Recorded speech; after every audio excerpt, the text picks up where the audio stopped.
Bhaskar astrology classes में आपका स्वागत है। साथियों, आजकल हम स्वग्रही चंद्रमा के फलों के बारे में बात कर रहे हैं और इसी श्रृंखला में आज हम बात करेंगे सिंह लगन में स्वग्रही चंद्रमा की। जैसा कि आप उदाहरण कुंडली में देख पा रहे हैं, सिंह लगन में द्वादश भाव में चंद्रमा बैठा होगा तो यह स्वग्रही चंद्रमा कहलाएगा। यहाँ सिंह लगन में द्वादश भाव में बैठकर चंद्रमा मुख्य रूप से तृतीय और दशम दो भाव एक्टिव कर देगा, क्योंकि दशम भाव में चंद्रमा की उच्च राशि वृक पड़ रही है और वहां अपनी उच्च से इसकी दूरी तृतीय भाव की है।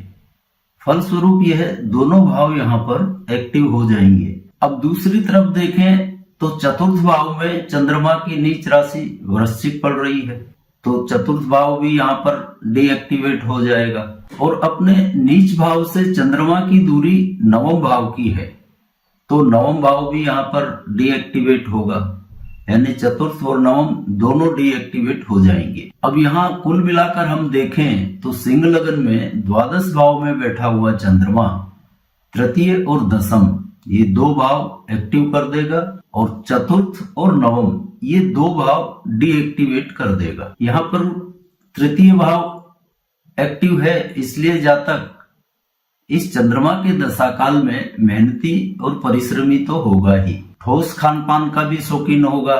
मोबाइल, कंप्यूटर, ज्योतिष, गणित, साहित्य इन विषयों में इसकी रुचि भी रहती है। अब यहाँ पर आप देख रहे हैं कि तृतीय भाव एक्टिव है और चतुर्थ भाव डीएक्टिवेट है, तो यह चंद्रमा कई मामलों में जातक को कंफ्यूज रखता है और चतुर्थ भाव के डीएक्टिवेट होने की वजह से इसके मन की शांति उतनी नहीं रह पाती जितनी की चाहिए, यानी मन थोड़ा अशांत रहता है और इसी वजह से जातक के संघर्ष भी यह चंद्रमा अपने दशा काल में बढ़ा देता है। क्योंकि यहाँ पर नवम भाव डीएक्टिवेट है तो भाग्य का उतना सहारा नहीं मिल पाता है, इस वजह से संघर्ष थोड़े इस दशा काल में बढ़ते हैं, यानी भाग्य का उतना सहारा नहीं मिलता कि इसको बैठे बिठाए ही सब कुछ मिल जाए, संघर्ष मेहनत करना ही पड़ता है। और कुल मिलाकर यह चंद्रमा अपने दशा काल में जातक को मेहनत से आगे बढ़ने के लिए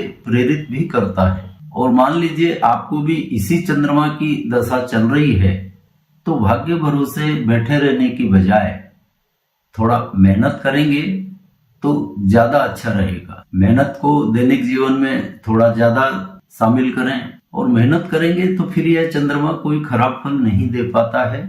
सिर्फ भाग्य भरोसे बैठे रहने से ही इस चंद्रमा के खराब फल मिलते हैं, तो मेहनत करिए, उसका फल भी मिलेगा। अब यहाँ पर दशम भाव एक्टिव है तो यह निश्चित जानिए कि जब तक आपका जन्म स्थान नहीं छूट जाता तब तक यह चंद्रमा कुछ भी नहीं देता है, यानी जन्म स्थान पर रहते हुए यह चंद्रमा कोई अच्छे फल नहीं दे पाता है और जन्म स्थान पर रहकर ज्यादा सफलता की आशा करना भी नहीं चाहिए। और मान लीजिए अन्य ग्रहों की वजह से या स्वप्रेरणा से जातक इस चंद्रमा के दशा काल में अपना जन्म स्थान छोड़कर अन्यत्र चला जाता है, जैसे विदेश जाने का मौका लग गया या विदेश नहीं गया तो अपना जन्म स्थान वाला शहर छोड़कर दूसरे शहर में शिफ्ट हो गया, तो फिर यह चंद्रमा बहुत बढ़िया रिजल्ट देता है। यानी इस चंद्रमा की दशा के सर्वश्रेष्ठ फल प्राप्त करने के लिए जन्म स्थान का त्याग आवश्यक है। तो इन जातकों के लिए यही सलाह होगी कि यदि इस चंद्रमा का दशा काल है तो अपना जन्म स्थान छोड़कर अन्य शहर में अपना कारोबार करें, सफलता निश्चित ही मिलेगी। जन्म स्थान पर रहकर खाना कमाना चलता रहेगा, वो तो सभी करते ही हैं, लेकिन जो सफलता चाहिए वह जन्म स्थान छोड़कर ही मिलेगी। जीवन में जो प्रोग्रेस के इच्छुक हम लोग होते हैं वो प्रोग्रेस पानी है।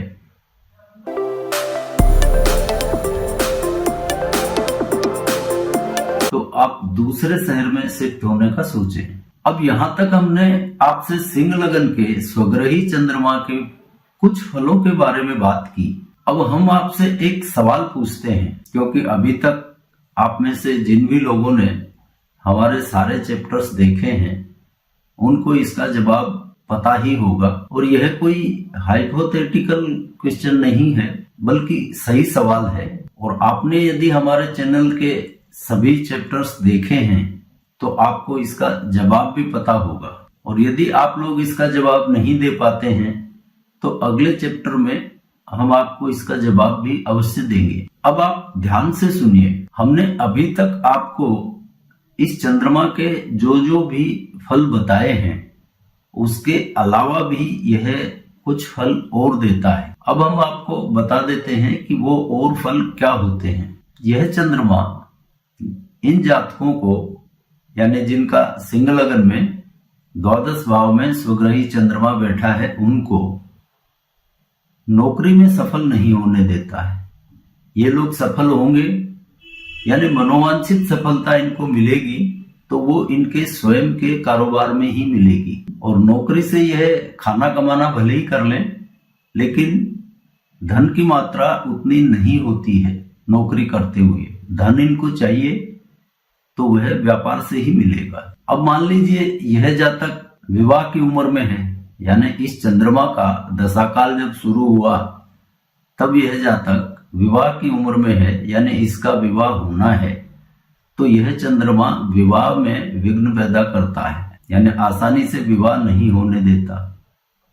और इसके पीछे ध्यान से सुनिए, इसके पीछे कारण भी वह जातक स्वयं ही होता है। फिर एक और फल है कि इस चंद्रमा के दशा काल में जातक के बड़े भाई बहन, ताऊ, चाचा, बुआ, इनकी वजह से विघ्न और कलह पैदा होती है। और एक फल देखिए कि इस चंद्रमा के दशा काल में जातक जो भी कर्म इच्छा पूर्वक करता है वह कभी भी पूरा नहीं होता है। जैसे जातक ने कोई कामकाज शुरू किया और यह इच्छा कर ली कि मेरे को इससे इतने लाख का फायदा होगा या ये होगा, तो वो कर्म कभी भी फलीभूत नहीं होता है। इसके विपरीत बिना किसी इच्छा के किया गया कार्य उसका अवश्य सफल हो जाता है। यानी इच्छित कर्म सफलता नहीं देता है और अनिच्छित कर्म में सफलता मिल जाती है। इसे आप यूं भी समझ लीजिए कि किसी भी इच्छा के रूप में किए गए कार्य में यह चंद्रमा सफल नहीं होने देता है, जबकि बिना किसी इच्छा के किए गए कार्य में सफलता दे देता है। मोटी बात यह है। तो अब सार रूप में यहाँ पर हमने आपको इस प्रश्न के अंतर्गत जो फल बताए हैं उनमें पहला नौकरी में सफल नहीं होने देता, स्वयं के व्यापार में ही सफलता देता है। दूसरा, जातक की विवाह की उम्र हो तो विवाह में व्यवधान पैदा करता है और इसका जिम्मेदार जातक स्वयं होता है। तीसरा, जातक के बड़े भाई बहन, ताऊ, चाचा, बुआ, इनकी वजह से विघ्न और कलह पैदा होती है। और चौथा फल कि कोई भी इच्छित कार्य पूर्ण नहीं हो पाता है, जबकि अनिच्छित कार्य पूर्ण हो जाता है। तो ये कुल 4 फल हमने आपको इस प्रश्न के अंतर्गत बताए हैं। अब आपको जवाब देना है कि ये 4 फल क्यों मिलते हैं। इस क्यों का जवाब हमने यहाँ पर जानबूझकर नहीं दिया गया है, ताकि आपका स्तर भी पता लग सके कि आप इतने दिनों से जो सीख रहे हैं उसमें कितने सफल हुए हैं। और इसका जवाब, जैसा कि हमने पहले भी बताया, पिछले चैप्टर्स में ही छुपा हुआ है।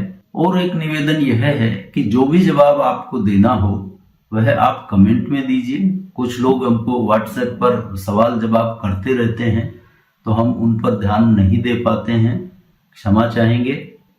जो भी आप जवाब देना चाहें वो आप कमेंट्स में दे सकते हैं। तो आपके जवाब आने के बाद में यदि जरूरी हुआ तो अगले चैप्टर में इस क्यों का जवाब भी हम देंगे। अब आज के चैप्टर को यहीं विराम देते हैं और अगली बार आपसे मिलते हैं नए विषय के साथ। तब तक के लिए जय जय सिया राम।